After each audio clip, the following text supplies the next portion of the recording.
నిన్న పొట్టు మినపప్పుతో గారెలు వండగా కాస్త పిండి మిగిలింది. అదే పిండిలో కాస్త బొంబాయి రవ్వ కలిపాను. అంతే వరపిండి కూడా కలిపి తగినంత ఉప్పు కలిపాను. అదే పిండిలో ఒక చిన్న ఉల్లిపాయ ముక్కలు తరిగి తీసుకున్నాను. ఒక చిన్న అల్లం ముక్క, 2 పచ్చిమిర్చి కూడా ముక్కలు తరిగి ఈ మొత్తం అందులో కలిపేశాను. కాస్త జీలకర్ర, ఒక చిటికెడు జీలకర్ర వేసి కలిపేశాను. ఇదిగోండి, ఈ విధంగా చక్కగా పిండి బాగా కలుపుకుంటే ఈ విధంగా తయారైంది. ఇప్పుడు ఈ పిండిని తీసుకొని అదండి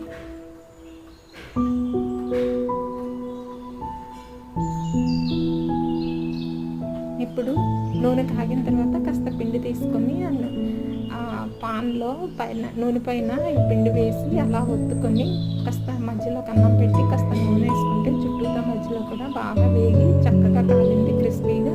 ప్లీజ్ సబ్స్క్రైబ్.